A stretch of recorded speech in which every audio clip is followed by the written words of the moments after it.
We saw this party going on out back and we thought we'd join you. I want to thank Secretary Jewell for not only the introduction, but for all that you and everybody who's part of the Interior Department and the Park Service do to protect the magnificent outdoors for our children and for future generations.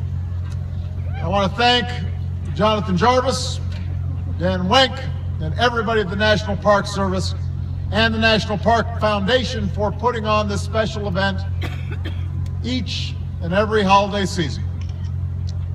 I want everybody to give it up for our charming Christmas host tonight, Tom Hanks and Rita Wilson.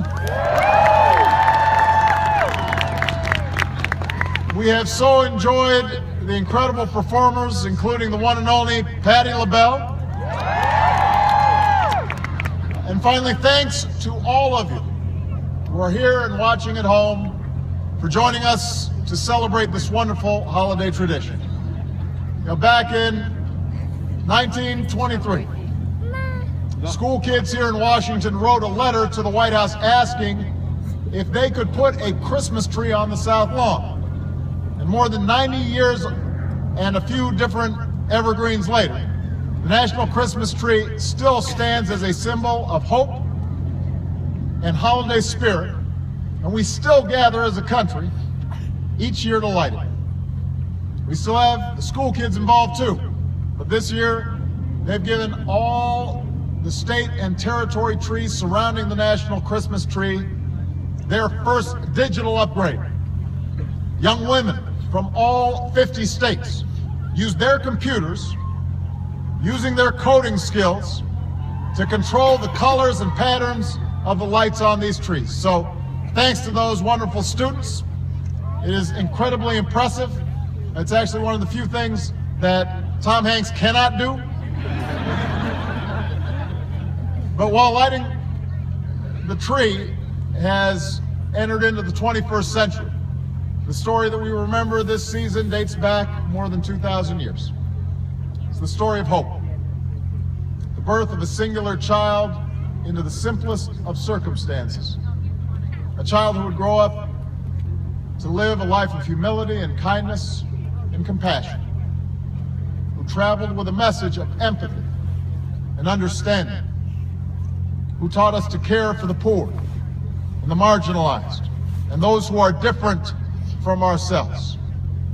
And more than 2 millennia later, the way he lived still compels us to do our best to build a more just and tolerant and decent world. It's a story dear to my family as Christians, but its meaning is one embraced by all peoples across our country and around the world, regardless of how they pray, or whether they pray at all. And that's to love our neighbors as ourselves, to be one another's keepers, to have faith in one another, and in something better around the bend, not just at Christmas time, but all the time. Finally, this Christmas we count our blessings and we give thanks to the men and women of our military who help make those blessings possible. And as we hold our loved ones tight, let's remember the military families whose loved ones are far from home. They are our heroes, and they deserve our heartfelt gratitude and our wholehearted support.